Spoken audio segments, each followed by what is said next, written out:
তো ভগবান বৃন্দাবনে এবার বৃন্দাবন লীলা আরম্ভ হলো। বৃন্দাবন লীলা আরম্ভ হলো যে ভগবান বৃন্দাবনে বসে বাঁশি বাজাচ্ছেন, আর ভগবানের সেই বাঁশির আওয়াজ শুনে গোমাতাগুলো চারণ করছে। ভগবান যখন বাঁশি বাজায়, গোমাতাগুলো ভগবানের দিকে তাকিয়ে থাকে। যখন গোবিন্দ বাঁশি বাজানো বন্ধ করে দেয়, গোমাতা মানো তার চোখ দিয়ে গোবিন্দকে বলার চেষ্টা করে, হে মুরলীধর, কেন বাঁশি তুমি থামালে? তুমি বাঁশি বাজাও। সেই বাঁশির আওয়াজে গোমাতাগুলো চারণ করে, কিন্তু গোমাতার কান থাকে বাঁশির দিকে। যখন ভগবানের বাঁশি শোনে, তখন সেই গোমাতার লেজ তুলে আনন্দে নৃত্য করে সেই বাঁশির আওয়াজ শুনে। বৃন্দাবনে গোচারণ লীলা আরম্ভ হলো। যে ভগবান খুব ভালোবাসত গোমাতাকে, এই জন্য শুধু গোবিন্দের কথা শ্রবণ করলে হবে না, শুধুমাত্র ভাগবত কথা শ্রবণ করলেই শেষ নয়। যতক্ষণ না আপনি গো সেবা করবেন, যতক্ষণ না আপনি গোমাতার নিযুক্ত কোনো কিছু আহার রাখবেন, ততক্ষণ পর্যন্ত আপনার পুণ্য একত্রিত হবে না।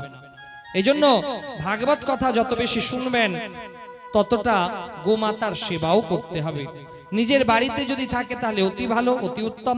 যদি নিজের বাড়িতে না থাকে, আশেপাশে কারো বাড়িতে আছে, গোশালাতে আছে, সেখানে যান। 7 দিনে একদিন, 5 দিনে একদিন, 3 দিনে একদিন গোমাতার জন্য কিছু সবুজ ঘাস, গোমাতার খাবার নিমিত্ত কোনো ফল মূল, পাকা কলা গোমাতাকে ভোজন করান, তাহলে দেখবেন ভগবানও আপনার উপরে প্রসন্ন হবে। কিন্তু এখন আমরা মানুষ নিজেরাই খাবো, গোমাতার জন্য কিছুই দেব না, এটা যেন না হয়। এই জন্য ভগবান, কারণ ভগবান শ্রীকৃষ্ণ নিজে বলেছে, গাবাম মধ্যে বাসাম্যহম, গরুর মধ্যে আমার বাস। এই জন্য গোমাতার সেবা অনেক জরুরি। এমনকি বলা হয়েছে যে প্রত্যহ যেরকম গোপালকে আরতি করা হয়, সেই রকম গোমাতাকেও আরতি করার নিয়ম। প্রত্যেক দিন গোমাতাকে আরতি করতে হয়, প্রত্যেক দিন গোমাতাকে প্রদীপ দেখাতে হবে।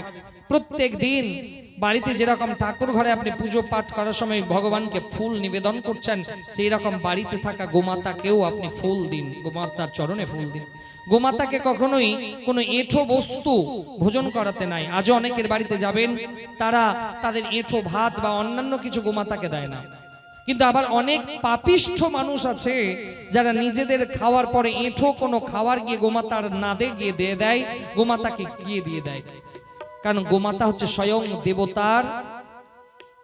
দেবতা। আর আপনি দেবতাকে যদি নিজের এঁঠো খাওয়াবেন, তাহলে পাপ তো আপনার লাগবে। এই জন্য গোমাতাকে কদাপি এঁঠো কোনো কিছু নিবেদন নয়। এঁঠো যদি কিছু থাকে আপনি বাইরে ফেলে দিন, কিন্তু এঁঠো খাবার গোমাতাকে নিবেদন করতে নাই। কারণ মনে রাখবেন, গোমাতার মধ্যে 33 কোটি দেবদেবী বিরাজমান, প্রত্যেকটা রোম কূপে দেবতা বিরাজমান। এমনকি গোমাতার যত প্রাধান্য আছে, মানুষের অত প্রাধান্য নাই সনাতন ধর্মে। কারণ গোমাতার গোবর না হলে পুজো হবে না। মানুষের মল লাগে পুজোতে? হ্যাঁ ইয়া না? লাগে না। কিন্তু তবু আমরা মানুষকে শ্রেষ্ঠ জীব বলি। যেখানে গোমাতার গোবর না হলে পুজো হবে না। মাফ করবেন, গোমাতার দুগ্ধ দিয়ে ভগবানের অভিষেক করা হয়, কিন্তু কোনো মাতৃ দুগ্ধ দিয়ে ভগবানের অভিষেক করা হয়? তবু আমরা মানুষকে শ্রেষ্ঠ মনে করি, গোমাতাকে শ্রেষ্ঠ জায়গা প্রদান করলাম না। যেখানে গোমাতার মূত্র দিয়ে ভগবানের অভিষেক করানো হয়, কোন মানুষ আছে, কোন শ্রেষ্ঠ মানুষ যার মূত্র দিয়ে ভগবানের অভিষেক করানো যাবে? কেউ নাই। কিন্তু একমাত্র গোমাতা আছে, যার গোবর, গোমূত্র, গোদুগ্ধ ভগবানের পূজাতে নিযুক্ত করা হয়। এই জন্য গোমাতাকে সম্মান করতে শিখুন, গোমাতার আরতি করুন, গোমাতার প্রদক্ষিণ করুন, গোমাতাকে পূজা করুন, গোমাতাকে ভোজন করান, তাহলে এটাও কিন্তু আপনার শ্রেষ্ঠ পূজা। কিন্তু নিজে থাকবেন বাড়িতে, ঘরে 4টা-5টা ফ্যান চালিয়ে রাখবেন, আর গোমাতা রৌদ্রের মধ্যে বাঁধা থাকবে, সেটাও যেন না হয়। ধেনু মানস গ্রন্থে বলা হয়েছে, ইয়াদ গৃহাই দুঃখিতা গাবো স জাতি নরকে নরহ। যার গৃহে গোমাতাকে কষ্ট দেওয়া হয়, যার গৃহে গোমাতাকে ভালো মতন খাওয়ানো হয় না, সেই জাতককে নরক ভোগ করতে হয়। ইয়াদ গৃহাই দুঃখিতা গাবো স জাতি নরকে নরহ। এই জন্য গোমাতাকে সম্মান করতে শিখুন। বাড়িতে নিজের জন্য 5টা ফ্যান রেখেছেন, গোমাতার জন্যও একটা ফ্যান লাগান। আপনার গৃহে গোমাতা যত আনন্দের সহিত থাকবে, আপনার ধন দৌলত আপনার গৃহ তত ফুলে ফুটে উঠবে। আর গোমাতাকে যদি কষ্ট দেবেন, তাহলে আপনার গৃহে যতই ধন রোজগার করুন, অন্তিম সময় সব জিরো হয়ে যাবে। এই জন্য গোমাতার সেবা করুন। ভগবান প্রত্যেক দিন গোমাতাকে নিজের হাতে আদর করতেন, গোমাতাকে ভোজন করাতেন। আর ভগবান যখন বাঁশি বাজাচ্ছে, গোমাতাগুলো সেই বাঁশির আওয়াজ শুনে চারণ করছে। এই দেখে ব্রহ্মার অহংকার হলো। ব্রহ্মা মনে মনে ভাবছে কেমন ভগবান একে পরীক্ষা করা যায়। ব্রহ্মা কৃষ্ণকে বলছে কেমন ভগবান একে পরীক্ষা করা যায়। মানে ভগবান শ্রীকৃষ্ণ তার সখা মিত্রদের গোমাতাদেরকে নিয়ে চারণ করছে। আর ব্রহ্মা সেই সময় আসলো, নিজের মায়ার বলে সমস্ত গোপ বৎস, সমস্ত গোপ বালককে নিয়ে চলে গেল রৈবত্যক দ্বীপে।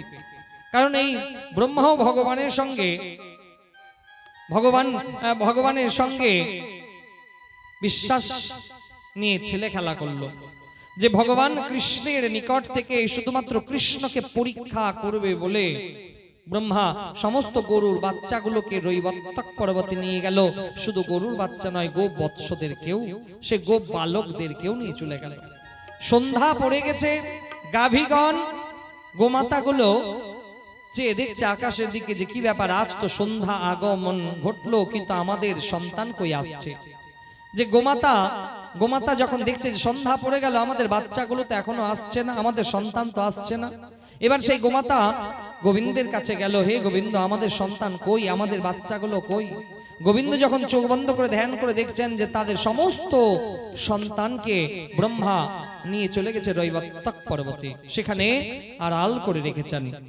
সেই সময় ভগবান শ্রীকৃষ্ণ নিজে সমস্ত গাভীগণের বৎস হলো, সমস্ত গাভীগণের সন্তান নিজে হলো, নিজে গোপ বালক হলো। এমনকি ভগবান নিজে গোপ বৎস হয়ে, গোপ বালক হয়ে তাদের গৃহে গেল। আজকে অদ্ভুত ঘটনা ঘটলো বৃন্দাবনে। যে গোমাতাকে দুধ দহন করার সময় গোমাতাগুলো পা ঝাড়তো, বিরক্তি করতো, আজকে মা গোমাতার পয়োধন থেকে নিজে নিজেই দুগ্ধক্ষরিত হচ্ছে। কেন হবে না? যে স্বয়ং ভগবান আজকে গোপ বৎস সেজে, গরুর বাচ্চা সেজে গোমাতার একটা থন নিজের মুখে নিয়েছে, আর গোমাতা বাকি 3টা থন থেকে নিজে নিজেই দুধ খরিত করছে। কারণ আজকে সেই গোমাতাদের পরম সৌভাগ্য। গোমাতারা মনে মনে ভাবছে যে আজকে স্বয়ং বিশ্ব ব্রহ্মাণ্ডের মালিক, আজকে সেই বিশ্ব ব্রহ্মাণ্ডের মালিক নিজে গোপ বৎস হয়েছে, আর আমাদের দুগ্ধ পান করছে, তো আমাদের পরম সৌভাগ্য। সেই গোমাতাগুলো 4টা পয়োধন থেকে নিজে নিজে দুগ্ধক্ষরিত হচ্ছে। গোপরা ভাবছে কি ব্যাপার, আজকে বৃন্দাবনের গরুগুলোর কি হলো যে আজকে তারা দুধ দোয়ানোর সময় কোনো ডিস্টার্ব করছে না, কোনো বাধা দিচ্ছে না, আজকে আনন্দের সহিত তারা দুধ দিয়ে যাচ্ছে, যত ইচ্ছা তত দুধ দিয়ে যাচ্ছে। সেই বৃন্দাবনে গোপাঙ্গনাগণ নিজের সন্তান মনে করে আজকে কৃষ্ণকেই গোপ বালক মনে করে কেউ তেল মালিশ করছে, কেউ স্নান করাচ্ছে। আজকে সেই গোপাঙ্গনাগুলো মনে মনে ভাবছে কি ব্যাপার, আমাদের ছেলে এত নাদুস নুদুস হয়ে গেল কেন। তাদের মনে, কারণ ব্রজবাসী এরা তো খুব সহজ সরল, ব্রজবাসী মনে ভাবছে যেরা গরু চড়াতে যায় আর গোমাতার দুগ্ধ এরা চুপি চুপি খেয়ে নেয় বলেই এদের স্বাস্থ্য এত ভালো হয়েছে। 1 বৎসর এরকম ভগবান শ্রীকৃষ্ণ প্রত্যেকটা গাভীর সন্তান হয়ে দুধ পান করলো। 1 বৎসর ভগবান শ্রীকৃষ্ণ প্রত্যেকটা গোপেদের গোপ বালক হয়ে তাদের গৃহে থাকলো। 1 বছর পরে ব্রহ্মা যখন এলো বৃন্দাবনে, দেখছে একই রকম গোচারণ চলছে। গোমাতাগুলো চারণ করছে, কৃষ্ণ বাঁশি বাজাচ্ছে, গোমাতার বৎসগুলোও দাঁড়িয়ে আছে। ব্রহ্মার তখন মোহভঙ্গ হলো, এ সাধারণ কেউ নয়। ব্রহ্মা পরীক্ষা করার জন্য এলেন। সেই সময় ভগবান অনেক রূপ ধারণ করলেন, একই কৃষ্ণের রূপ অনেক ধারণ করলেন। কৃষ্ণ ব্রহ্মাকে বলল, বলুন তো মহারাজ, এর মধ্যে আসল কৃষ্ণ কোনটা? ব্রহ্মা বুঝতে পারল না যে আসল কৃষ্ণ কোনটা। ভগবানের মোহ অন্ধকার ভঙ্গ হলো। ভগবান বলল, হে ব্রহ্মদেব, এই কাজটা আপনি ভালো করেননি। আপনি ভক্ত আর ভক্তকে ভগবান থেকে আলাদা করলেন, এই পাপ আপনাকে ভুগতে হবে। ভক্ত আর ভগবানকে আলাদা করলেন, এই পাপ আপনার লাগবে। ব্রহ্মার মোহভঙ্গ হলো। তারপরে একটা লীলা। একদিন মা যশোদার কাছে কানহা বিরাজমান। সেই সময় মা যশোদা ওই দিন কানহাকে খাওয়ার দিতে ভুলে গেছে। গোপ বালকরা সবাই পুটুলিতে করে গাভী চড়াতে গেছে, তো নিজের বাড়ি থেকে খাওয়ার নিয়ে গেছে। আগেকার দিনে যেত না, রাখালগুলো যখন গরু চড়াতে যেত নিজের বাড়ি থেকে খাওয়ার নিয়ে যেত। মাঠে তারা একসঙ্গে গোলাকৃতিতে বসে, গোল করে বসে তারা কিন্তু সেই জায়গায় বসতো, আর সবাই মিলে গোল করে বসার পরে মাঝখানে খাবারের পুটলিগুলো রাখতো, আর সবাই সেখান থেকে খাবার খেত। তা আজকে সমস্ত ব্রজবাসীর যে গোপ বালক, তারা কিন্তু সবাই নিজে নিজের পুটুলি বের করছে, কেউ শুকনো রুটি, কেউ মুড়ি, ছাতু, বিভিন্ন রকমের খাবার বের করছে। আর এদিকে কিন্তু মা যশোদা আজকে কানহাকে খাবার দিতে ভুলে গেছে। কানহা কিন্তু বের করছে না, আর শ্রীরাম সুদাম এরা মনে মনে ভাবছে কানহা হচ্ছে রাজার ছেলে, এই নিশ্চয়ই ভালো মন্দ খাবার নিয়ে এসছে। কানহা তোমার পুটুলি কই? কানহা বলছে না না তোমরা খাও, আজকে আমি খাবো না। বলছে না তাই বললে হয়, দেখি পুটুলি, যেমনি খুলে দেখছে যে আজকে খাওয়ার নেই। আজকে সেই গো বৎসগুলো বলছে না না কোনো চিন্তা নেই, দাঁড়াও না। সেখান থেকে শুকনো রুটি নিল, অর্ধেকটা কানহার মুখে দেয় আর অর্ধেকটা তারা খায়। এতটা ভাব ছিল তাদের মধ্যে গোবিন্দকে খাওয়ানো। কেউ শুকনো আচার নিয়ে গেছে, রুটি আচারে স্পর্শ করিয়ে কানহার মুখে দিচ্ছে, আর কানহা সেই শুকনো রুটি খাচ্ছে। একবারের জন্য বলছে না যে তুমি আমাকে শুকনো রুটি খাওয়াচ্ছ, কারণ সেই খাবারের মধ্যে ভাব ছিল। আর মানুষ এখন এত স্বার্থপর হয়ে গেছে জানেন। কিছুদিন আগে এক জায়গাতে পাঠ করতে গেলাম, তো যখন পাঠ শেষ হয়েছে, আমার সঙ্গে যারা আছে এদেরকে সেবা দেওয়ার জন্য বলা হলো যে এদের সেবার ব্যবস্থা করুন। বেটা মদ খেয়ে একদম টলতে টলতে সেখানে এলো, কর্ণপাত করলো না, গুরুত্ব দিল না। রাত্রি অনেক হয়ে গেছে, প্রায় 11:30। এবার ওরা যখন আমার কাছে আসলো বলছে না আমরা বাড়িতে গিয়ে খেয়ে নেব। কারণ মানুষ এত ছোট ছোট কাজ, আচ্ছা মা ছোট কাজ কে করতে পারে? কোন লোকগুলো ছোট কাজ করতে ভালোবাসে? কোন লোকগুলো ছোট ছোট কাজ করতে বেশি ভালোবাসে একটু বলুন তো। ছোট, বাকিটা ছোট, তারপরে আজকে হয়তো তারাও এই ভিডিওর মাধ্যমে শুনছে, তাদেরকেও শোনানোর জন্য বলছি, এই ছোট ছোট মানসিকতার কাজ ওই ছোট ছোট ড্যাশ তারাই করে। যখন ওরা বলছে যে আমরা বাড়ি চলে যাব, একজন তো বাড়িতে নিজের স্ত্রীকে বলেই দিল যে তুমি রান্না করো, আমরা বাড়িতে গিয়ে খাবো। এত খারাপ লাগে তখন। তারপরে আর একজন এলো, কই কই আপনাদের লোক কই? কারণ মানুষ এত স্বার্থপর হয়ে যায়, আমাদেরকে নিয়েও মিসইউজ করে। যে প্রথম আমাদেরকে খুব সম্মান করে ডাকবে, আর যখন কাজ শেষ হয়ে যায় তখন কেউ তো আক্কা দেয় না। এরকমও মানুষ আছে আমাদের সমাজে। তো এবার যখন ওরা বাড়ি আসবে তখন একজন চলেন চলেন ওখানে খাবার আছে। যখন ওদেরকে খাওয়ার জন্য নিয়ে গেছে, দুপুরের তৈরি করা ভাত, যে ভাত একদম ঠান্ডা হয়ে গেছে, সেই ভাত খাওয়া যাবে না, আর ওই ভাতগুলো ওদেরকে দেয়া হচ্ছে খাওয়ার জন্য। এতটাই কি তারা হীন? আজকে এতটাও তারা হীন নয়। আজকে এদের জন্য আজকে পরম সৌভাগ্য আপনাদের, যা ভগবানের কথা রসাস্বাদন করতে পারছেন। আজকে এরা যদি না হতো তাহলে আপনাকে গোবিন্দের কথা কেউ শোনাতে পারতো না। আর আজকে আপনারা সেই সব ব্যক্তিদের সঙ্গে এরকম দুর্ব্যবহার করছেন।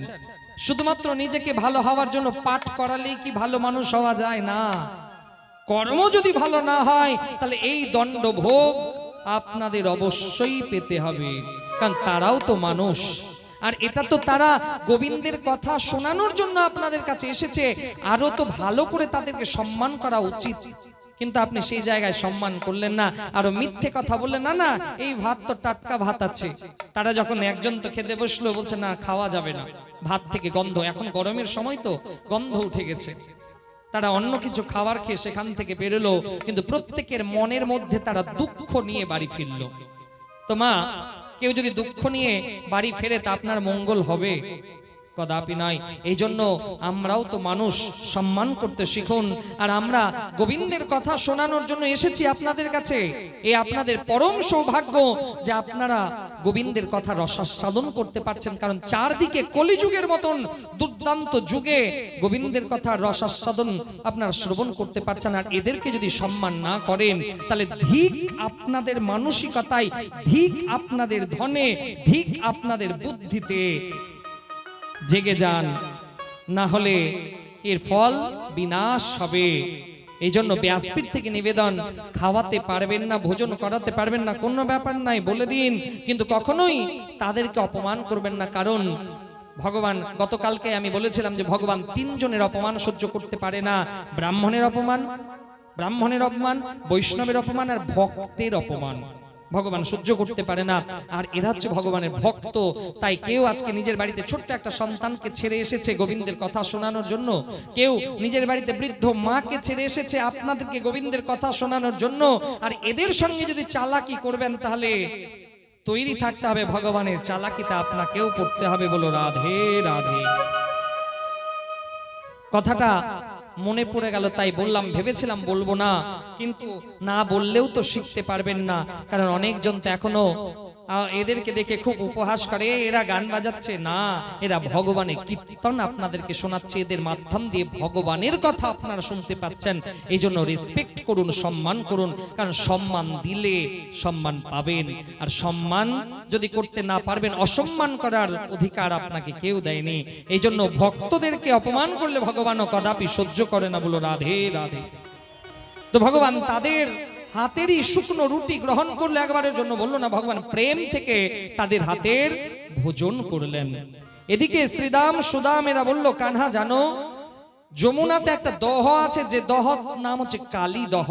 সেই কালী দহে একজন ভয়ঙ্কর বিষাক্ত সাপ বিরাজ করে। জানো কানহা, সেই কালী দহের উপর দিয়ে কোনো পাখি উড়ে যেতে পারে না। তার জল এত বিষপূর্ণ, তার জল, যে কোনো পাখি যদি উপর দিয়ে উড়ে যায়, সেই বিষের জ্বালায় সেই দহর মধ্যে পাখি পড়ে যায়। আমাদের গরুগুলো যখন জল পান করতে যায়, আর সেই জল পান করলে আমাদের গরুগুলো অসুস্থ হয়ে যায়, মরে যায়। জানো কানহা? কানহা বলছে তাই? বলছে হ্যাঁ কানহা, আমরা ওইখানটায় আজকে গরু চারণে যাব না, ওই দিকটাতে আমরা যাবই না। কানহা বলছে চলো আজকে ওখানেই যাব আমরা বল খেলার জন্য। কানহা যখন বললো বল খেলার জন্য যাব, শ্রীদাম সুদাম বললো তোমার মাথা কি খারাপ হয়েছে? বলছে চলো না। কানহা আগে আগে যায়, কারণ জীবনে সমস্যা আসবে মা, আর সমস্যা থেকে যদি দূরে সরে যাবেন তাহলে আপনি কাপুরুষ হবেন। সমস্যা যখনই আসে সাথে একটা বন্ধুকে নিয়ে আসে, সেই বন্ধুর নাম হচ্ছে সমাধান। সমস্যা যখনই আসবে সেই সমস্যার সম্মুখীন করুন, সেই সমস্যার সামনাসামনি করুন, দেখবেন সেই সমস্যার মধ্যেই আপনি সমাধান খুঁজে পাবেন। আর সমস্যা এলো, সেই সমস্যার সম্মুখীন না হয়ে যদি আপনি পিঠ মুড়ে চলে যান, তাহলে সমাজে আপনাকে সবাই কাপুরুষ বলে চিনবে। ভগবান কৃষ্ণের কাছে যখন সমস্যা এলো, ভগবান পেছন হয়নি, ভগবান তার অগ্রসর হলো, সম্মুখীন করলো। ভগবান সবাইকে নিয়ে গেল বল খেলার ছলে, সেই বল নিজেই সেই দহের মধ্যে ফেললো। কানহা আমাদের আর বল খেলা হবে না, চলো। কানহা বলছে দাঁড়াও না, এখনই বলটাকে আমি নিয়ে আসবো, আর এখনই আবার আমাদের বল খেলা শুরু হয়ে যাবে। কানহা কদম গাছে উঠলো, সেই কদম গাছ থেকে এক ঝম্প দিয়ে কালী দহে প্রবেশ করলো। যে কালী দহে ভয়ঙ্কর বিষাক্ত সাপ থাকতো, যার নাম কালিয়ানাগ। যে কালিয়ানাগের 100টা ফোনা, সেই কালিয়ানাগের রানীগুলোকে নিয়ে কালী দহে বিরাজ করত। তো ভগবান যখন সেই কালী দহে প্রবেশ করলো, সেই কালিয়ানাগের স্ত্রীগুলো বলছে হে বালক তুমি কে?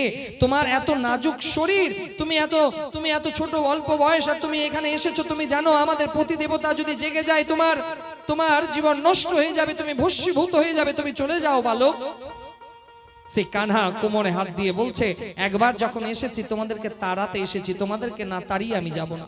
রানী বলছে কোথায় তুমি একটা ছোট্ট বালক, আর তুমি দেখো আমার পতি দেবতা যদি জেগে যায়, আমার পতি দেবতার 100টা ফোনা, তুমি পারবে তার সঙ্গে? তুমি চলে যাও, আমরা তো মা, চাই না কোনো মায়ের কোল খালি হয়, তুমি চলে যাও।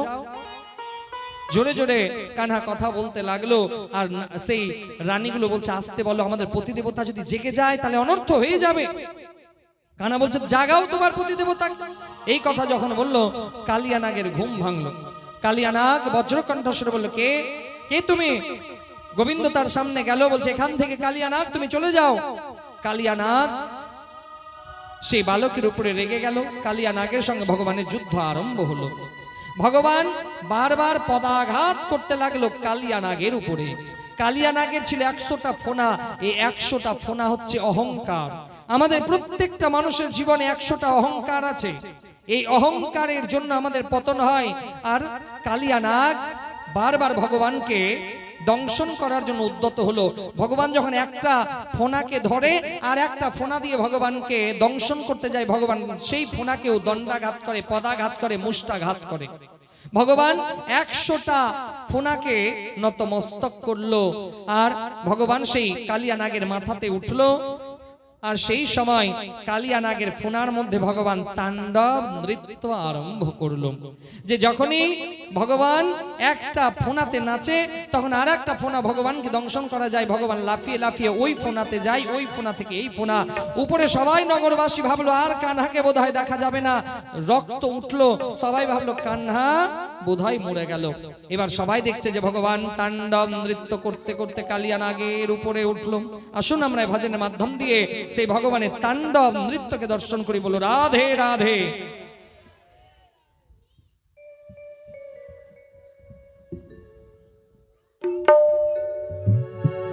तांडव गति मुंडन पे नाचत गिरिधारी,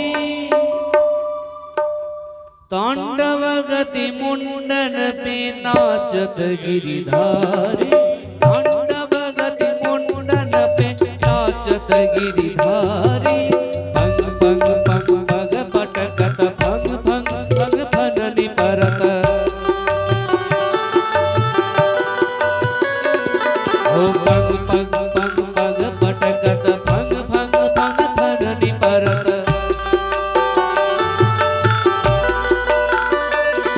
ओ बिग बिग बिग बिनती करत, ओ बिग बिग बिग बिनती करत, नाग बधुहारी। तांडव गति मुंडन पे नाचत गिरिधारी, तांडव गति मुंडन पे नाचत गिरिधारी।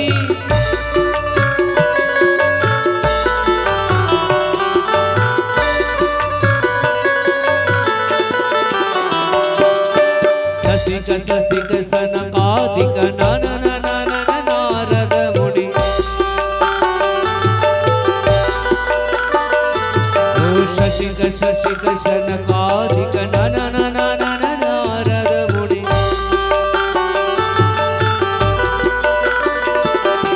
मंग मंग मंग महादेव, ओ मंग मंग मंग महादेव, मंग मंग बलिहारी। तांडव गति मुंडन पे नाचत गिरिधारी, तांडव गति मुंडन पे नाचत गिरिधारी।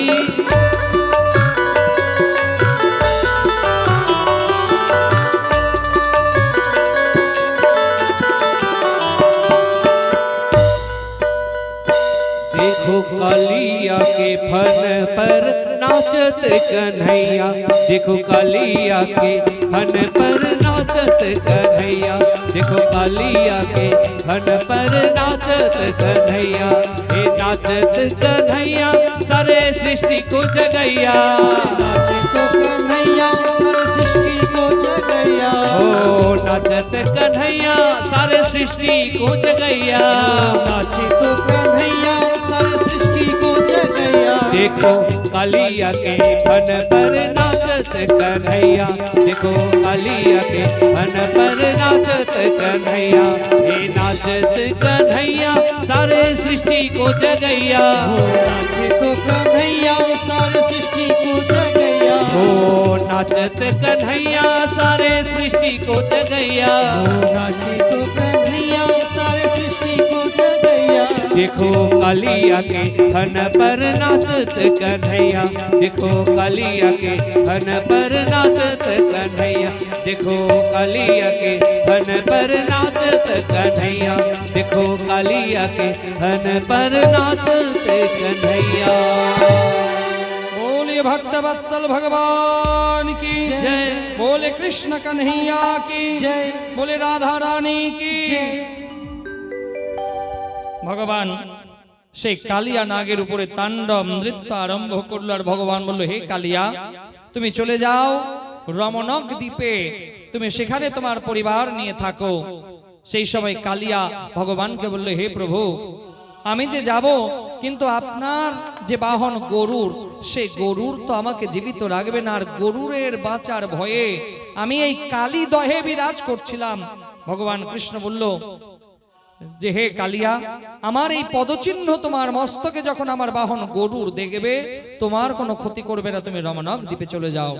সেই সময় ভগবানকে কালিয়া নাগ প্রণাম করলো আর দল বল সপরিবার নিয়ে কালীদহ থেকে রমণক দ্বীপে কালিয়া নাগ চলে গেল। এদিকে নগরবাসী সমস্ত বৃন্দাবন ব্রজবাসী তারা তাদের কাन्हाকে বুকে জড়িয়ে ধরে নিল। কালিয়া দমন লীলা সম্পূর্ণ হলো, কথাকে এগিয়ে নিয়ে যায়। তারপরে ভগবান দাবাগ্নিকে পান করলেন, প্রলম্বাসুরকে বধ করলেন। তারপরে ভগবান একদিন কদম গাছে বসে বাঁশি বাজাচ্ছে। তো ভগবান যখন বাঁশি বাজাচ্ছে, তো সেই সময় কদম গাছ বাঁশিকে বলছে, বাঁশ, তুমি কি এমন ভালো কর্ম করেছিলে যে আজকে গোবিন্দের হাতের বাঁশি হতে পারলে? সেই বাঁশি উত্তর দিচ্ছে, জানো, আমার মধ্যে 3টা গুণ আছে, তাই আজকে আমি গোবিন্দের হাতে আসতে পেরেছি। 3টা গুণ কি? সেই বাঁশি কদম গাছকে বলছে, জানো, আমার 3টা গুণ, না বাজালে আমি বাজি না। বাঁশি যখন বাজানো হয় তখনই বাজে। বাঁশি বলছে, না বাজালে আমি বাজি না। এটার বলার অভিপ্রায় যে মানুষের উচিত যত্রতত্র সবসময় কথা না বলা। অযাচিত ভাবে যদি কাউকে জ্ঞান দিতে যাবেন, তাহলে আপনি অপমানিত হয়ে যাবেন। এই জন্য জ্ঞানের দরকার যদি না থাকে, তাহলে সেখানে বাবা মুখ না খোলাই ভালো। কারণ অযাচিত মানুষকে যদি আপনি জ্ঞান দিতে যাবেন, তাহলে আপনাকে সে অপমানিত করবে। এটা হচ্ছে মানুষের লক্ষণ। এই জন্য কিছু কিছু জায়গাতে চুপ থেকে যাওয়াটাই বুদ্ধিমানের কাজ। সব জায়গায় বেশি হড়বড় করে বলতে নাই। সেই বাঁশি বলছে, জানো, না বাজালে আমি বাজি না, আর যখনই আমি বাজি তখন আমি মধুর ভাষাতে কথা বলি। বাঁশি যখন বাজে, মধুর সুর বাঁশির মধ্যে বেরোয়। এই জন্য যত্রতত্র কথা না বলার দরকার। যখনই কথা বলবেন, কথার মধ্যে যেন মিষ্টতা থাকে। কথার মধ্যে যদি তিক্ততা থাকে মা, তাহলে কিন্তু আপনার মঙ্গল হবে না। 2 জন একটা গ্রামে প্রবেশ করলো। একজন মধু নিয়ে প্রবেশ করলো, আর একজন তিতা বিক্রি করতে গ্রামে প্রবেশ করলো। তো যে মধু বিক্রি করতে গ্রামে প্রবেশ করেছিল, তার সেই লোকটা ভালো নয়। লোকটা খুব কড়া প্রকৃতির, তার কথাতে তিক্ততা ছিল। আর যে তিতা বিক্রি করতে ঢুকেছিল, তার মুখে মিষ্টতা ছিল। তো 2 বন্ধু যখন গ্রামে প্রবেশ করলো, যে মধু বিক্রি করতে গেছিল তার একটু মধু বিক্রি হলো না, আর যে তিতা বিক্রি করতে গেছিল তার সম্পূর্ণ তিতা বিক্রি হয়ে গেল। তারা যখন গ্রামের বাইরে গেছে, কি ব্যাপার, তোমার মধু বিক্রি হয়নি? বলছে না। সেখানে ছিল একজন পথিক। সে বলছে, তুমি আমাদের বিচার করে দাও। কি? বলছে, এই লোকটা মধু বিক্রি করতে গেল, মধু বিক্রি হলো না, আর এই লোকটা তিতা বিক্রি করতে গেলে তিতা বিক্রি হয়ে গেল। সেই পথিক বলছে, জানো, যে মধু বিক্রি করতে গেছিল তার কাছে ছিল মধু, কিন্তু মুখে ছিল তিক্ততা, এই জন্য সে মধু বিক্রি করতে পারেনি। আর যে তিতা বিক্রি করতে গেছিল, তার কাছে ছিল তিতা, কিন্তু মুখে ছিল মধুতা, এই জন্য তার তিতা বিক্রি হয়ে গেল আর মধু বিক্রি হলো না। এই জন্য মুখের মধ্যে মিষ্টতা নিয়ে আসতে হবে। আপনি এমন কথা কাউকে বলবেন না যাতে সেই কথাতে, আপনার কথাতে সেই ব্যক্তি আঘাত পায়, সেই ব্যক্তি কষ্ট পায়। এই জন্য যখনই কথা বলবেন, মধুর ভাষণী হন, মধুর কথা বলুন। বাঁশি বলছে, জানো, আমি যখনই বাজি, মধুর ভাষিনী বাজি, মধুর কথা বলি, তাই আমি ভগবানের প্রিয়। আর 3 নম্বর গুণ, জানো, আমার মধ্যে কোনো গাঁট নাই। বাঁশি যখন তৈরি করা হয় মা, সেই বাঁশের 2 দিকের গিঁটগুলোকে কেটে ফেলে দেওয়া হয়। বাঁশির মধ্যে যদি গাঁট থাকতো, তাহলে বাঁশি বাজতো? ঠিক সেই রকম ভগবানের কাছে ভক্ত হন, আর এই ভক্তরূপী দেহতে অহংকার রূপী গাঁট যদি থাকবে তাহলে ভগবান কদাপি আপনাকে পছন্দ করবে না। এই জন্য এমন ভক্ত হন যেন আপনার মনের মধ্যে অহংকার রূপী গাঁট না থাকে। সেই বাঁশি বলছে, জানো আমার দেহে কোনো গাঁট নাই, কোনো বাঁধন নাই, এই জন্য আমি ভগবানের হাতে আসতে পেয়েছি, ভগবান আমাকে নিজের হস্তে ধারণ করেছে। তো সেই ভগবান বাঁশি বাজাতে লাগলো। সেই বাঁশির আওয়াজ যত দূর গেল সবাই যেন সেই বাঁশি শ্রবণ করতে লাগলো। আর সেই বাঁশির আর একটা ধর্ম কি, সেই বাঁশি বলছে, জানো কদম গাছ, আমি ভগবানের ভগবানের হাতে আসতে পেলাম, ভগবানের অধর অমৃত পেলাম। জানো আমাকে যখন তৈরি করা হয়েছিল, আমার সারা দেহ লোহাকে গরম করে সারা দেহ ছিদ্র ছিদ্র করে দেয়া হলো, তবু আমি কিছু বলিনি। বাঁশি যখন তৈরি হয় মা দেখবেন, সেই বাঁশটাকে লোহাকে গরম করে, সেই গরম লোহা সেই বাঁশের সারা দেহকে বিদ্ধ করে দেয়, ছিদ্র করে দেয়, তবুও বাঁশ কিছু বলেনি। তাই আজকে গোবিন্দের অধর অমৃত সুধাকে ধারণ করতে পেরেছে বাঁশ। আর যখন আমাদের জীবনে একটু কষ্ট আসে, তখন আমরা ভগবানকে ভুলে যাই, তখন ভগবানের নাম জপ করা ছেড়ে দিই, তাহলে আমাদের মনের মধ্যে অহংকার বিরাজমান। এই জন্য তো ভগবানের দর্শন আমরা পাই না। আর যারা ভগবানকে পাগলের মতন খুঁজেছে, আজ থেকে 500 বছর আগে চৈতন্য মহাপ্রভু গোবিন্দকে খুঁজেছে, গোবিন্দকে পেয়েছে। শ্রী রামকৃষ্ণ ঠাকুর মা ভবতারিণীকে খুঁজেছে, ভবতারিণীকে পেয়েছে।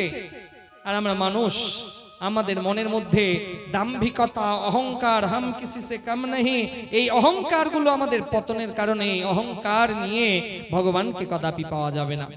একটা রকেট যখন আকাশে যায়, সেই রকেটও জানে আমার সম্পূর্ণ এই যন্ত্রাংশকে নিয়ে আমি যদি চাঁদে যেতে চাই তাহলে পারবো না। রকেট কি হয়, যত উপরে যায় আস্তে আস্তে সব যন্ত্রাংশগুলোকে খুলতে খুলতে মূল কেন্দ্রস্থিততে পৌঁছাই, মূল যন্ত্রাংশ। রকেটও জানে আমি সম্পূর্ণ মেশিন নিয়ে চাঁদেও পৌঁছাতে পারবো না, তার আগে আমাকে সবকিছু খুলে যেতে হবে। ঠিক সেই রকম মনুষ্য জীবন আপনি পেয়েছেন, ভগবানকে যদি পেতে হয় তাহলে অহংকার, মোহ, হিংসাকে এখানে দূর করুন, তাহলে দেখবেন ভগবানের কাছে পৌঁছাবেন, ভগবত ধামে পৌঁছাবেন, ভগবানের পার্ষদ হওয়ার সৌভাগ্য জুটবে। আর এই হিংসা, অহংকার, দাম্ভিকতা নিয়ে যদি ভগবানের কাছে যাবেন, তাহলে ভগবানের কৃপা কোনোদিনই লাভ হবে না। এই জন্য ভগবানের কৃপা পেতে গেলে ভগবানের কাছে যান, ভগবানের নাম জপ করুন। এই সমাজে আপনি যখন ভগবানের নাম জপ করবেন, সবাই আপনাকে পাগল বলে আখ্যা দেবে। আপনি এই সমাজে যদি 1 ঘন্টা ঠাকুর ঘরে ভগবানের নাম কীর্তন করবেন, আপনাকে এই সমাজ পাগল বলে আখ্যা দেবে। ভগবানকে পেতে গেলে পাগলই হতে হয়, পাগল না হলে যে ভগবানকে পাওয়া যাবে না। এই জন্য ভগবানের নাম জপ করুন। সব থেকে আমাদের বড় সমস্যা, সবসে বড় রোগ क्या कहेंगे लोग। আজকে এই জন্য আমরা অনেক কাজ করতে পারি না, যে আমাদের জীবনে সব থেকে বড় সমস্যা, মহারাজ এই কাজ করব, লোকে কি বলবে। মহারাজ আমি বিএ পাস করলাম, এই কাজ করব, লোকে কি বলবে। সবসে বড় রোগ क्या कहेंगे लोग।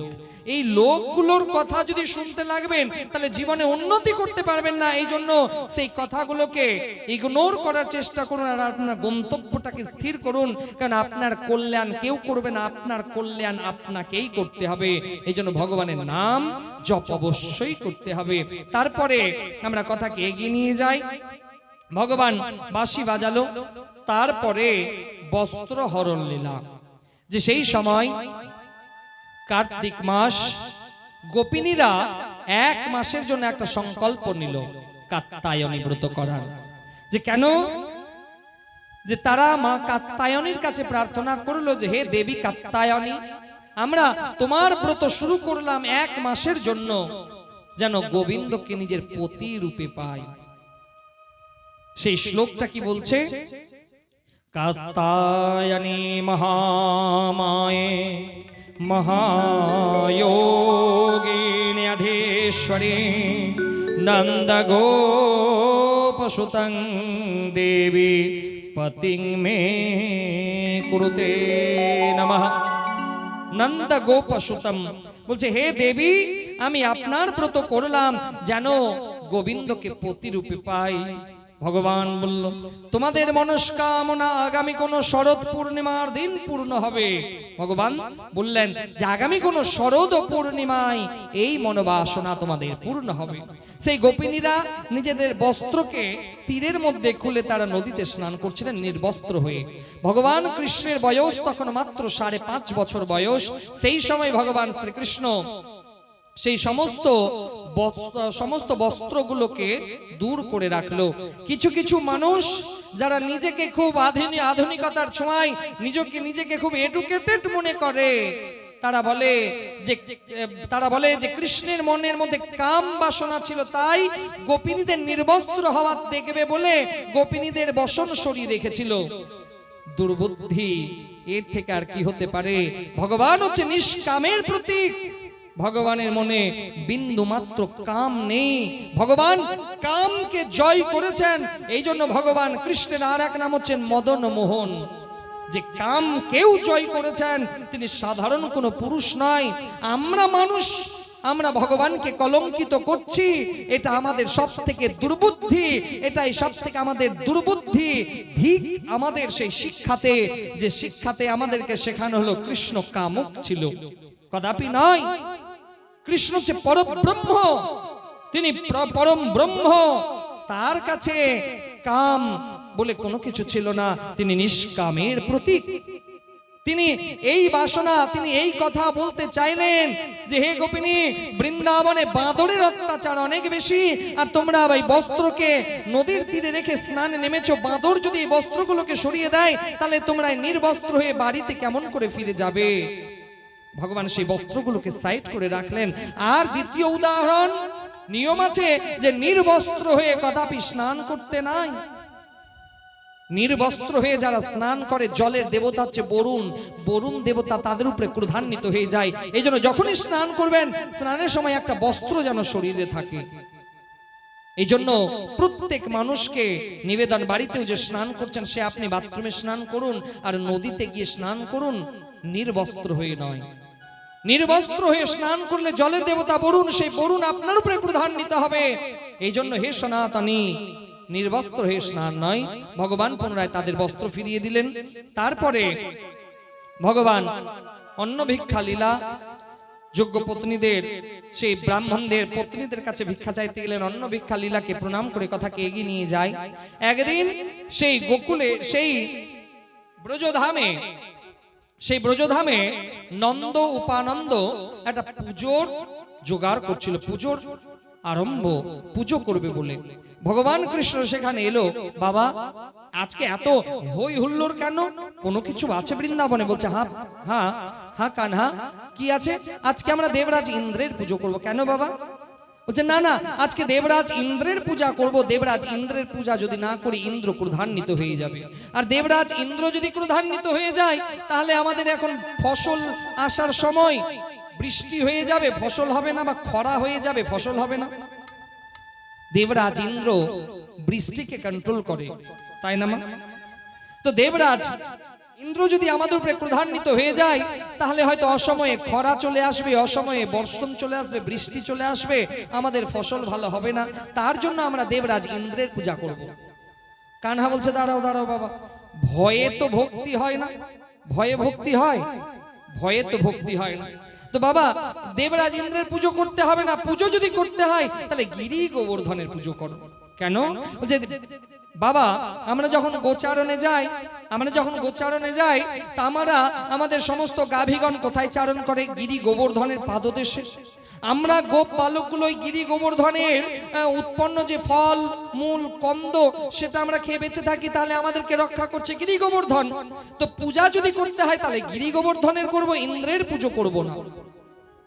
নন্দ উপানন্দ বলল কথাটা তো খারাপ নয় কানহা, যদি ইন্দ্র ক্রোধান্বিত হয়ে যায়। কানহা বলছে বাবা, সেটা আমার উপরে ছেড়ে দিন, আমি দেখে নেব দেবরাজ ইন্দ্রকে। আচ্ছা বেশ, তাহলে চলো, তাহলে আমরা গিরি গোবর্ধনের পুজো করি। এদিকে কানহা গিরি গোবর্ধনকে গিয়ে বলে দিল, বলছে এই গিরি গোবর্ধনটা কে ছিল? ত্রেতা যুগের প্রসঙ্গ, যখন রামচন্দ্র, বলো রাধে রাধে, রামচন্দ্র যখন সীতা দেবীকে উদ্ধার করার জন্য সেতু নির্মাণ করবে, সেই সময় নল নীল বড় বড় পাথর দিয়ে রাম নাম লিখে যখন সমুদ্রে ফেলে দিল, সেই পাথরগুলো ভাসলো, তাই না মা? এটাই তো রামায়ণে আমরা দেখে এসেছি, তাই না? অনেকে বলে যে ভগবানের কথা কাল্পনিক, অনেকে বলে রামায়ণ কাল্পনিক, মহাভারত কাল্পনিক, ভাগবত কাল্পনিক, কৃষ্ণ কাল্পনিক। অনেকে বলে, তারা বলে যে কৃষ্ণ বলে কিছু ছিল না, এটা একটা কাল্পনিক গল্প। এদের মাথাতে যে কি যে ভরা তো ঠাকুরই জানে। যে কেন বলছে যা কিছু হচ্ছে সম্পূর্ণ বইয়ে বিজ্ঞান করছে, সম্পূর্ণ তারা বিজ্ঞান করছে। তো নাসা 1950-এ নাসা এলো, 1950-এর আগে নাসা তো ছিল না। তাহলে সেই 1950-এর আগে কোন হিস্ট্রি আপনি খুঁজে পাবেন না। কিন্তু আপনার সনাতন ধর্মে আজ থেকে হাজার বছর আগে ত্রেতা যুগে সেই রাম সেতু নির্মাণ করেছিল, যে রাম সেতু আজও রামেশ্বরমে বিরাজমান। স্যাটেলাইট থেকে যখন ছবি তোলা হলো সেই সমুদ্রে সেই রাম সেতুকে দেখা গেল, তাহলে সেটা কি এমন করে কাল্পনিক হলো? দাপর যুগে ভগবান কৃষ্ণের দ্বারিকা নগরী, যেখানে আমাদের ভারতবর্ষের প্রধানমন্ত্রী কিছুদিন আগে পুজো দিয়ে আসলেন সমুদ্রের তলে, সেটা কেমন করে কাল্পনিক হলো? এই জন্য নিজের সনাতন ধর্মকে আগে জানুন, তারপরে সনাতন ধর্মের ব্যাপারে টিপ্পণী করবেন। সনাতন ধর্ম হচ্ছে আদি অনাদি। এই সনাতন ধর্মে আর্যভট্টকে আমরা কেউ জানলাম না, আমরা কোপারনিকাসকে জানলাম, এটাই আমাদের দুর্ভাগ্য। আমরা নিজেদের ইতিহাসকে ভুলে গেলাম, আমরা আর্যভট্টকে ভুলে গেলাম, আমরা বরাহ মিহিরকে ভুলে গেলাম, আমরা গ্যালিলিও কোপারনিকাসে আমরা সীমাবদ্ধ থাকলাম। যার জন্য আজকে আমাদেরকে ইউরোপিয়ান হিস্ট্রি পড়ানো হয়, ইউরোপিয়ান ইতিহাস পড়ানো হয়, যে ইতিহাস বিদেশিদের লেখা। আমাদের নিজেদের ভারতবর্ষের ইতিহাসকে আমরা ভুলে গেলাম। যার জন্য আজকে আমাদের সমাজে আজকে আমরা হিন্দু ধর্ম সম্পর্কেই আমরা অবগত নই। এজন্য প্রত্যেক হিন্দু সনাতনী নিজের ধর্মকে ধারণ করুন, নিজের ধর্মকে জানার চেষ্টা করুন, কারণ আপনার এই ধর্ম সাধারণ ধর্ম নয়। আপনার এই ধর্মে ত্রেতা যুগে প্রভু রামচন্দ্র এসেছিলেন, তার নিদর্শন আজও রামেশ্বরমে রাম সেতু বিরাজমান। আপনার এই সনাতন ধর্মে ভগবান কৃষ্ণ দাপর যুগে এসেছিলেন, দ্বারিকা নগরী আজও সমুদ্রের তলায় বিরাজমান। ভারতবর্ষের প্রধানমন্ত্রী কিছুদিন আগে সেই সমুদ্রের তলায় গিয়ে সেই দ্বারিকা নগরীকে প্রণাম করে এলেন। এর থেকে আর কি প্রমাণ চাইবেন আপনি? এই জন্য হে ভারতবাসী, নিজেদের ইতিহাসকে ধারণ করুন। দেখবেন নিজেদের ইতিহাসকে ধারণ করলে অনেক কিছু জানতে পারবেন, যেটা আপনাকে অজান্ত করে রাখা হয়েছে, আপনাকে জানানোই হয়নি। ভগবান শ্রীকৃষ্ণ সেই গিরি গোবর্ধনের কাছে গিয়ে গিরি গোবর্ধনকে বললো, হে গিরি গোবর্ধন। তার আগের যে প্রসঙ্গ, রামায়ণে যখন সেতু নির্মাণ করবে তখন হনুমানজি মনে মনে ভাবলো যে এই রকম করে একটা বড় বড় পাথর কবে দিয়ে রাস্তা নির্মাণ হবে? আমি যাব হিমালয় পর্বত থেকে একটা পর্বত নিয়ে সেখানে রেখে দেব, রাস্তা হয়ে যাবে। কারণ হনুমানের কাজ তো ছোট নয়, হনুমানের কাজ একটু বড় বড় কাজ হয়। হনুমানকে একটা গাছ আনতে বলা হলো, পুরো পাহাড়টাই নিয়ে চলে আসলো। হনুমানজির ওই অল্পতে মন ভরে না। তো হনুমানজি হিমালয় পর্বতে গেল, হিমালয় রাজকে বলল, হে হিমালয় রাজ, আমি আপনার পর্বত শৃঙ্গের একটা শৃঙ্গকে নিয়ে যাব। হিমালয় রাজ বলছে, কেন হনুমান? বলছে, আমার প্রভু সীতা মাতাকে উদ্ধার করার জন্য সেতু নির্মাণ করবে, আর সেই সমুদ্রের মধ্যে আপনার একটা পর্বত শৃঙ্গকে আমি রেখে দেব। আপনার এই পর্বত শৃঙ্গ দিয়ে আমার প্রভু হেঁটে যাবে, চরণ কৃপা লাভ হবে। হিমালয় রাজ বললে, তো পরম সৌভাগ্য, নিয়ে যাও। হনুমানজি সেই পর্বত শৃঙ্গকে তুললো আর পর্বত শৃঙ্গকে বলল, চলো তুমি আমার প্রভুর কাজে নিযুক্ত হবে। পর্বত নিয়ে যখন যাচ্ছে, বৃন্দাবনের মাঝখান দিয়ে যখন যাচ্ছে, এদিকে সেতু নির্মাণ হলো। রামচন্দ্র বলল, যেখানে যে অবস্থায় পাথরকে নিয়ে আছো সেখানে রেখে দাও। হনুমানজি বলল, এ তো আমি হিমালয়কে কথা দিয়ে এসেছিলাম যে এই শৃঙ্গকে আমি নিয়ে যাব আর আমার প্রভুর চরণ সেবাতে লাগবে, সীতা আমাকে উদ্ধার করার জন্য সেতু নির্মাণে কাজে লাগবে। আর এখন তো আমার প্রভুর সেতু নির্মাণ হয়ে গেল, তাহলে এই পর্বতের আমি কি করব? হনুমানজির হাতে থাকা সেই পর্বত হনুমানজিকে বলছে, হে হনুমানজি, তুমি না রাখলে আমার পরিবারের কাছে, আর না নিয়ে গেলে তুমি তোমার প্রভুর কাছে, আমি কোন অপরাধ করলাম যে তুমি আমাকে মাঝ পথে নিয়ে আসলে? হনুমানজি মনে মনে রামচন্দ্রকে বলছে, হে প্রভু, আমি আপনার সেবার জন্য এই পর্বত শৃঙ্গকে নিয়ে যাচ্ছিলাম প্রভু, আপনার সেতু নির্মাণ হলো, বলুন প্রভু এই পর্বতকে আমি কি করব? রামচন্দ্র হনুমানকে বলল, হে হনুমান, তুমি আছো কোথায়? তো হনুমান বলছে, আমি আছি বৃন্দাবনের উপরে। রামচন্দ্র বলল, হে হনুমান, তুমি সেই বৃন্দাবনের উপরে সেই পর্বতকে রেখে দাও, আর বলে দাও দাপর যুগে যখন আমি কৃষ্ণ হয়ে আসব, এই পর্বতকে আমি নিজের হস্তে ধারণ করব। হনুমানজি সেই পর্বতকে বলল, আমি আপনাকে বৃন্দাবন ধামে রেখে গেলাম, দাপর যুগে যখন আমার প্রভু রাম কৃষ্ণ অবতারে আসবে, তখন আপনাকে আমার প্রভু নিজ হস্তে ধারণ করবে। সেই হনুমানজি রাখা পর্বত গিরি গোবর্ধন পর্বত। ভগবান গিরি গোবর্ধনের কাছে গিয়ে বলল, হে গিরি গোবর্ধন, আমার ব্রজবাসীকে আমি নিয়ে আসবো, আমি তোমার মধ্যে প্রবেশ করব। আমার ব্রজবাসী মনে মনে ভাববে যে তুমি সাক্ষাৎ দেবতা। ব্রজবাসীরা যে ফলমূল দেবে আমি সব গ্রহণ করব, আমি গ্রহণ করব। কিন্তু সবাই মনে মনে ভাববে, ব্রজবাসীরা মনে মনে ভাববে যে তুমি ফলমূল গ্রহণ করছো। গিরি গোবর্ধন বলছে, হে প্রভু, তো আমার পরম সৌভাগ্য, আপনি আমার মধ্যে বিরাজ হবেন, এ তো আমার পরম সৌভাগ্য প্রভু। ভগবান এই কথা বলে সেখান থেকে এলেন। ভগবান এবার ব্রজবাসীকে নিয়ে চললেন, চলো আজকে সবাই আমরা গিরি গোবর্ধনের কাছে যাই, গিরি গোবর্ধনের পূজা করি। ব্রজবাসী দেবরাজ ইন্দ্রের পুজো করলো না, ফল মূল নানা রকম মিষ্টি মিষ্টান্ন নিয়ে আজকে চললো গিরি গোবর্ধনের কাছে। গিরি গোবর্ধনের কাছে যখন গেল, গিরি গোবর্ধনকে প্রণাম করলো, গিরি গোবর্ধনকে স্নান করালো, গিরি গোবর্ধনের পরিক্রমা করলো। পরিক্রমার মাহাত্ম্য আছে, যে কোনো পূজাতে পরিক্রমা করতে হয়, কারণ চন্দ্রমা পৃথিবীর পরিক্রমা করছে, আবার এই পৃথিবী সূর্যের পরিক্রমা করছে। এই জন্য আজও নিয়ম আছে, দেবতাদের পুজো হতে গেলে দেবতাদের পরিক্রমা করতে হয়। সেই সময় গিরি গোবর্ধনের পরিক্রমা করা হলো। গিরি গোবর্ধনের পরিক্রমা হচ্ছে 21 কিলোমিটার। সেই 21 কিলোমিটারের পরিক্রমা আমরা সবাই মনে মনে গিরি গোবর্ধনের পরিক্রমা লাগাই। বলে গিরি গোবর্ধন মহারাজ কি জয়, বলে গিরি গোবর্ধন মহারাজ কি জয়, বলে গিরি গোবর্ধন মহারাজ কি জয়। মনে মনে আমরা গিরি গোবর্ধনের পরিক্রমা লাগালাম। ব্রজবাসী সবাই গিরি গোবর্ধনের পরিক্রমা লাগালো, গঙ্গার 1000 কলসি জল দিয়ে অভিষেক করলো। এবার ব্রজবাসী বলছে, প্রভু আমরা এত জল আনতে পারছি না। ভগবান সেখানে মনে মনে গঙ্গাকে ডাকলো, হে মা গঙ্গা, আজকে গিরি গোবর্ধনের অভিষেক হবে, আপনি প্রকট হন। ভগবান মনে মনে গঙ্গাকে ডাকায়, সেখানে গঙ্গা প্রকট হলো, তার নাম হলো মানসী গঙ্গা। বলে মানসী গঙ্গা মাইয়া কি জয়, বলে মানসী গঙ্গা মাইয়া কি জয়, বলে গঙ্গা মাইয়া কি জয়। সেই গঙ্গার জল দিয়ে গিরি গোবর্ধনের অভিষেক হলো। এবার ভগবান সেই গিরি গোবর্ধনের মধ্যে আর একটা রূপকে বিরাজিত করলেন। ব্রজবাসীরা ফল মূল কন্দ দেয়, আর গিরি গোবর্ধন যেন আজকে সাক্ষাৎ সেই ব্রজবাসীর হাত থেকে ফল মূল গ্রহণ করে।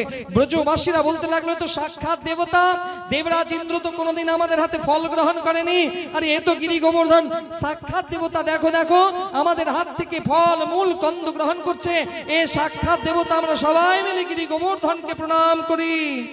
বলে গিরি গোবর্ধন মহারাজ কি জয়। গিরি গোবর্ধনের ফল মূল দেয়া হলো, গিরি গোবর্ধনের পুজো হলো, গিরি গোবর্ধনের আরতি হলো। ব্রজবাসীরা আবার ফিরে এলো সেই ব্রজধামে। দেবরাজ ইন্দ্র লোক পাঠালো, কি ব্যাপার আজ ব্রজধামে আমার পুজো হলো না কেন? দেবরাজ ইন্দ্র সাংবর্তক নামক ভয়ানক মেঘকে ডাকলো। সাংবর্তক মেঘ ভয়ঙ্কর মেঘ। বলো রাধে রাধে। সাংবর্তক নামক ভয়ঙ্কর মেঘ এলো। এই একটা কথা বলে দি, দেখুন এখন কয়েকদিন প্রাকৃতিক দুর্যোগ ঘটতে পারে, আর গতকালকে যে ঘটনাটা ঘটেছে আমাদের পশ্চিমবঙ্গের মধ্যে একটা দুঃখজনক ঘটনা, যে আমাদের মালদা ডিস্ট্রিক্টে 11 জন মায়ের কোল হারিয়ে গেছে, 11 জন মায়ের সন্তান হারিয়ে গেছে বাজ পড়ে। এই জন্য খুব সাবধানে থাকবেন, কারণ শুধুমাত্র ওই আম কুড়োনোর জন্য বাগানে চলে যাচ্ছেন, খুব সাবধান, কারণ প্রাকৃতিক দুর্যোগ এ থেকে সাবধান থাকতে হবে।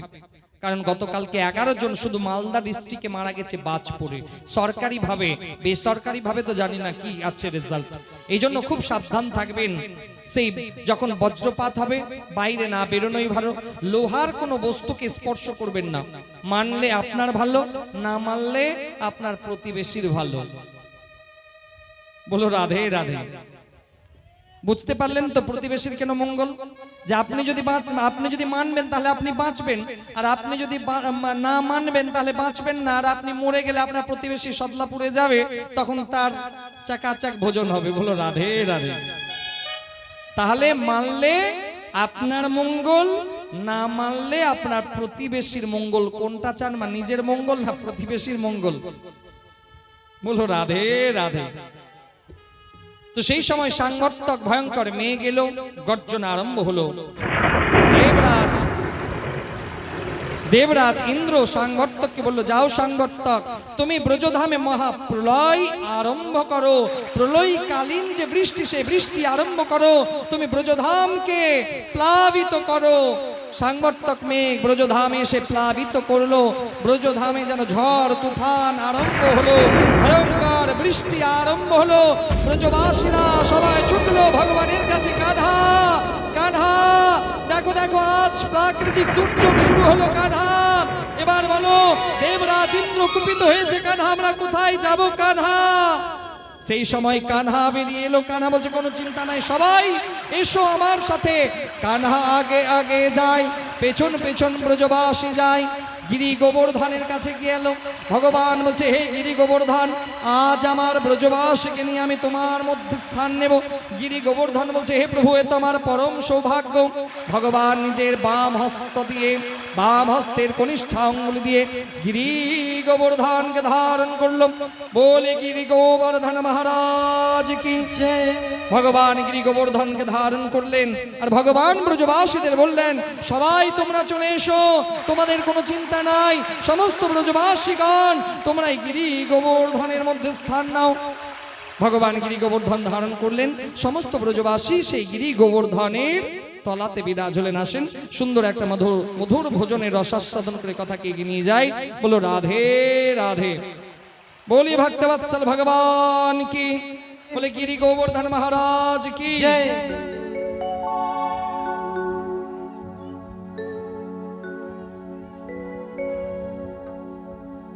ऐसी मुरली बजाई रे घनश्याम ने,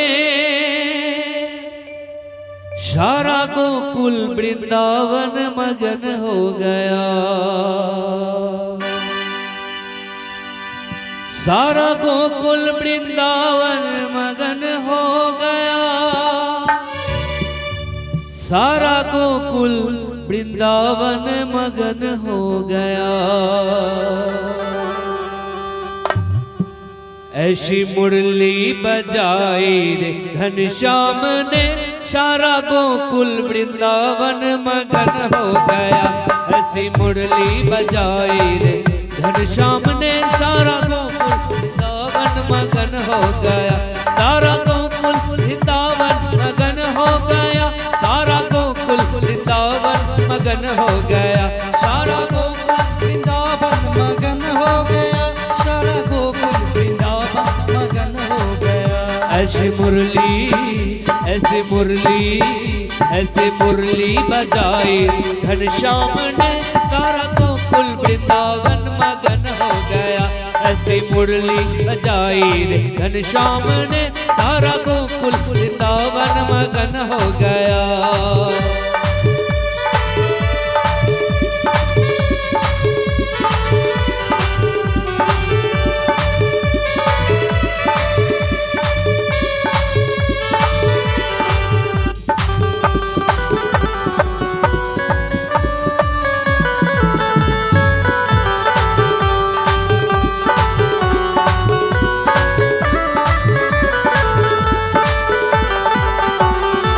मुरली बजा के नट गिरबर उठाई, बजा के नट गिरबर उठाई। मुरली बजा के नट गिरबर उठाई, बजा के नट गिरबर उठाई। ब्रिजवासी को माते बचाई, ब्रिजवासी को माते बचाई। शीश इंद्र का भी नमन हो गया, सारा गोकुल वृंदावन मगन हो गया। ऐसी मुरली बजाई रे घनश्याम ने, सारा गोकुल वृंदावन मगन हो गया।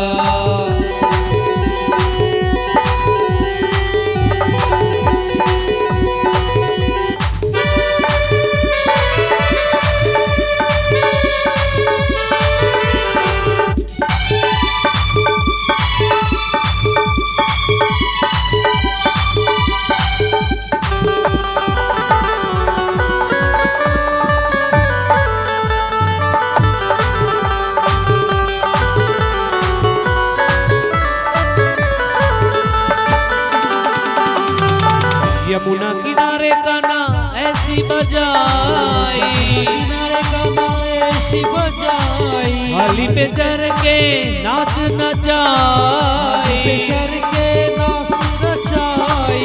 यमुना किनारे गाना ऐसी बजाई, थाली पे चढ़ के नाच नचाई। गाना नच भर नंदा महन हो गया, सारा गोकुल वृंदावन मगन हो गया।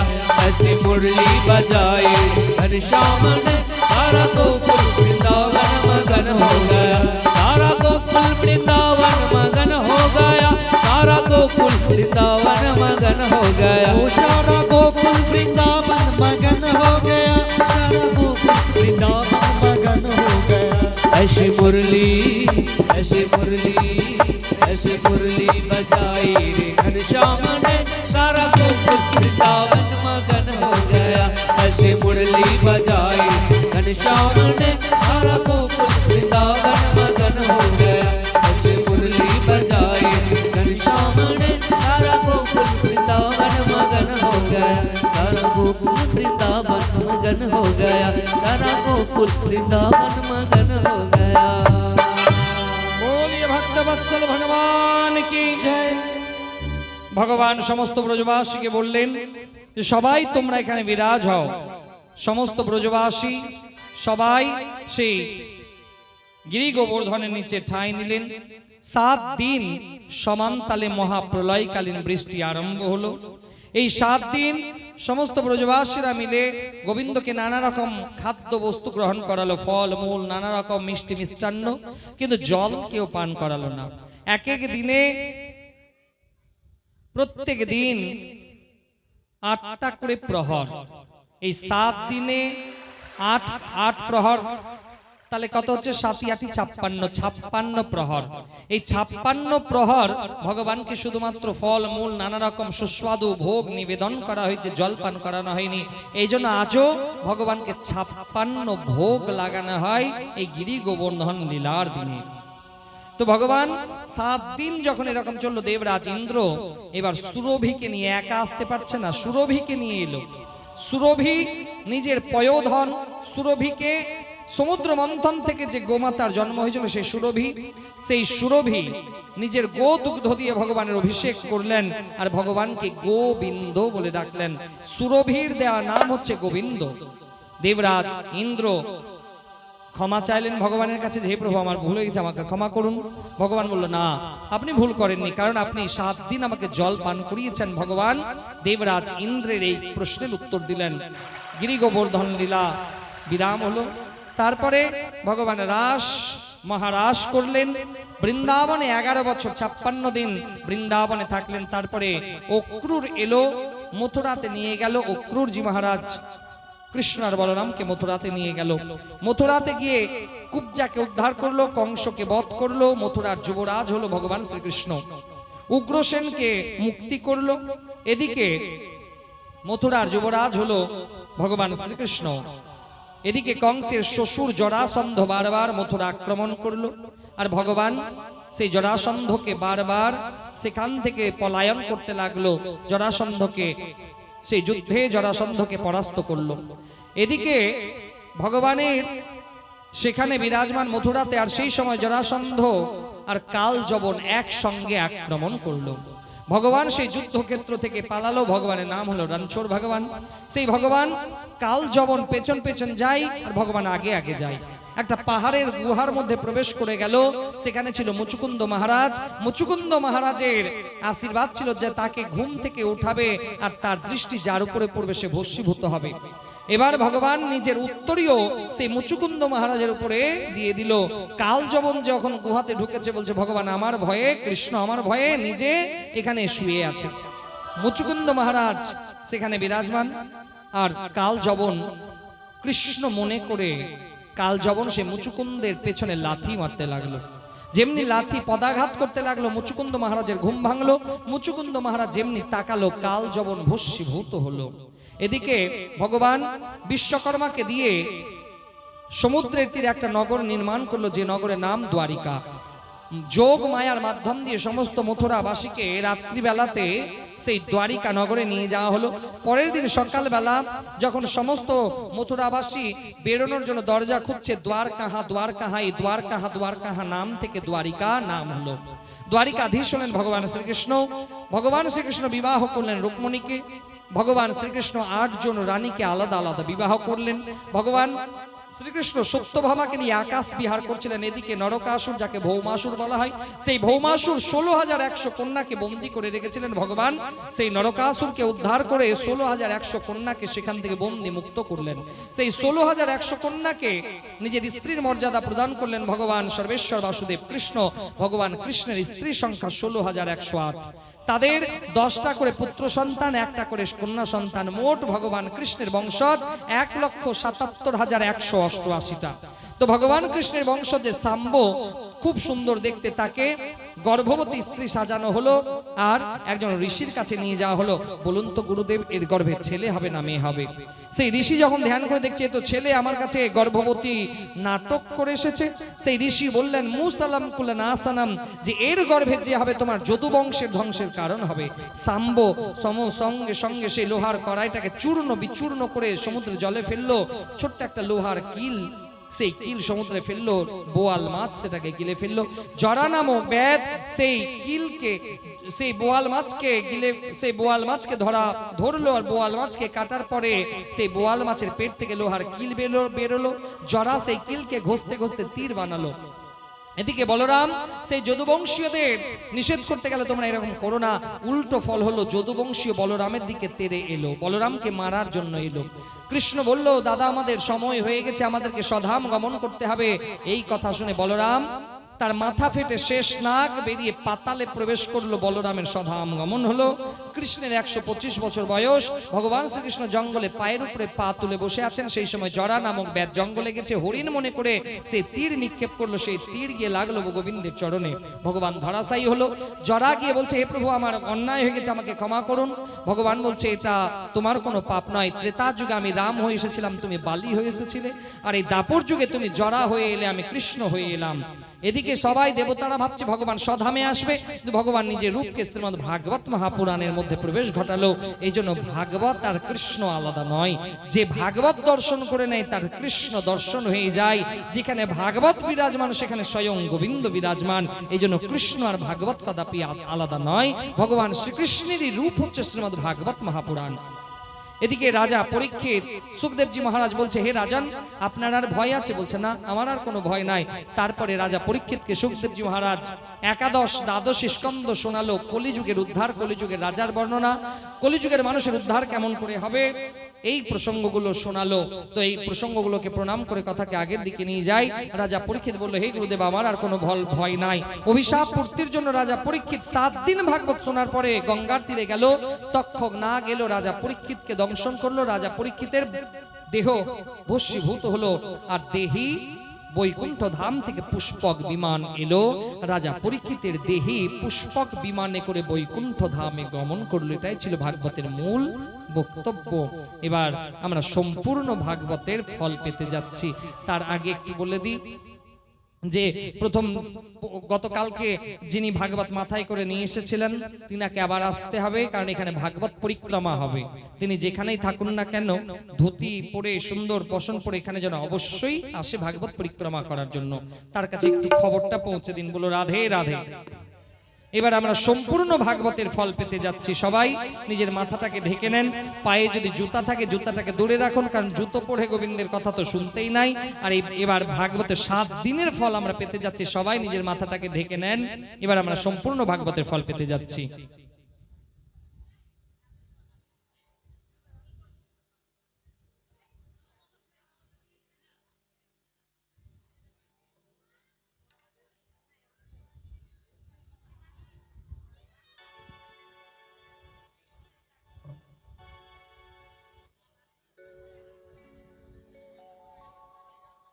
সবাই হাত জোড় করুন। ভাগবতের প্রথম শ্লোক আমার সঙ্গে আপনারাও পাঠ করবেন। সচ্চিদানন্দ রূপায় সচ্চিদানন্দ রূপায় বিশ্বোৎপত্ত্যাদি হেতবে বিশ্বোৎপত্ত্যাদি হেতবে তাপত্রয় বিনাশায় তাপত্রয় বিনাশায় শ্রীকৃষ্ণায় বয়ং নুমঃ। শ্রীকৃষ্ণায় বয়ং নুমঃ। ভাগবতের প্রথম স্কন্ধে 6টা প্রশ্নের সাথে 24টা অবতারের বর্ণনা করা হয়েছে। ভাগবতের দ্বিতীয় স্কন্ধে সদ্যমুক্তি ক্রম মুক্তির বর্ণনা করা হয়েছে 10টি অধ্যায়ে। ভাগবতের তৃতীয় স্কন্ধে সৃষ্টির বর্ণনা করা হয়েছে 33টি অধ্যায়ে। ভাগবতের চতুর্থ স্কন্ধে 4টি ধর্মের বর্ণনা করা হয়েছে 31টি অধ্যায়ে। ভাগবতের পঞ্চম স্কন্ধে স্থান শক্তির বর্ণনা করা হয়েছে 26টি অধ্যায়ে। ভাগবতের ষষ্ঠ স্কন্ধে পোষণ লক্ষণ লীলার বর্ণনা করা হয়েছে 19টি অধ্যায়ে। এখানে অজামিল উপাখ্যান, নারদের প্রতি দক্ষের অভিশাপ, নারায়ণ কবচ, বৃত্তাসুর বধ বর্ণনা করা হয়েছে। ভাগবতের সপ্তম স্কন্ধে উর্তি লীলার বর্ণনা করা হয়েছে 15টি অধ্যায়ে। এখানে নারদ যুধিষ্ঠির সংবাদ, প্রহ্লাদের জন্ম, হিরণ্যকশিপ বধ, নরসিংহ অবতার, গৃহস্থ ধর্মের বর্ণনা করা হয়েছে। ভাগবতের অষ্টম স্কন্ধে মন্বন্তরের বর্ণনা করা হয়েছে 24টি অধ্যায়ে। এখানে গজেন্দ্র মোক্ষ, সমুদ্র মন্থন, মোহিনী লীলা, দেবাসুর সংগ্রাম, রাজা বলি বামন প্রসঙ্গ বর্ণনা করা হয়েছে। ভাগবতের নবম স্কন্ধে ঈশান লীলার বর্ণনা করা হয়েছে 24টি অধ্যায়ে। এখানে বৈবস্বত মুনির বর্ণনা, দুর্বাসার দুঃখ, রাজা ত্রিশঙ্কু, হরিশ্চন্দ্র উপাখ্যান, সকল রাজার উপাখ্যান, রামচরিত, ইক্ষ্বাকু বংশ, চন্দ্রবংশে বর্ণনা করা হয়েছে। ভাগবতের দশম স্কন্ধে নীরদ লীলার বর্ণনা করা হয়েছে 90টি অধ্যায়ে। এখানে দুটো পূর্বার্ধ উত্তরার্ধ এখানে ভগবান শ্রীকৃষ্ণের আবির্ভাব, গোকুল গমন, পুতনা উদ্ধার, তৃণাবর্ত অঘাসুর বকাসুর বধ, গোবর্ধন লীলা, রাস মহারাস লীলা, কৃষ্ণ বলরামের মথুরা আগমন, কংস বধ, উদ্ধবের ব্রজযাত্রা, দ্বারিকা আগমন, গোবিন্দের বিবাহ, সুদামা চরিত্র, শিবের সংকট মোচন, ভগবান কৃষ্ণ লীলা পরিক্রমা বর্ণনা করা হয়েছে। ভাগবতের একাদশ স্কন্ধে মুক্তি লীলার বর্ণনা করা হয়েছে 31টি অধ্যায়ে। এখানে যদু বংশের অভিশাপ, দত্তাত্রেয় ভগবানের 24টা গুরু বর্ণাশ্রমে বর্ণনা করা হয়েছে। ভাগবতের দ্বাদশ স্কন্ধে আশ্রয় লীলার বর্ণনা করা হয়েছে 13টি অধ্যায়ে। এখানে কলিযুগের বর্ণনা, কলিযুগের রাজার বর্ণনা, 4 প্রকার প্রলয়, মার্কেন্দ্রীয় মুনির তপস্যা, মায়া দর্শন, বর প্রাপ্তি প্রভৃতি বর্ণনা করা হয়েছে। 12টি স্কন্ধে 335টি অধ্যায় 18,000 শ্লোকে সম্পূর্ণ শ্রীমদ্ ভাগবত মহাপুরাণ বর্ণনা করা হয়েছে। এবার ভাগবতের অন্তিম শ্লোক আমরা পাঠ করব। সবাই হাত জোড় করুন, বলুন। ভবে ভবে ভবে ভবে যথা ভক্তি পাদয়স্তব জায়তে পাদয়স্তব জায়তে তথা কুরুষ্য দেবেশ নাথস্ত্বম নো যতঃ প্রভো নাম সংকীর্তনম যস্য সর্ব পাপ প্রনাশনম প্রণামো দুঃখ সমনস্ত্বম নমামি হরিম পরম। प्रेम से बोले श्रीमद् भागवत महापुराण की, प्रेम से बोले भागवत महापुराण की जय, कृष्णचंद्र भगवान की जय, राधा रानी की जय, सत्य सनातन धर्म की जय, सत्य सनातन धर्म की जय, सत्य सनातन धर्म की जय। बोलो राधे राधे রাধে রাধে। এবার আপনারা আরতির থালা সাজিয়ে নেন। আরতি হওয়ার পরেই ভাগবতের পরিক্রমা হয়ে আজকের ভাগবত কথা বিরাম দেয়া হবে। আর সবার জন্য প্রসাদের ব্যবস্থা করা হয়েছে, আপনারা সবাই প্রসাদ নিয়ে তারপরে যাবেন।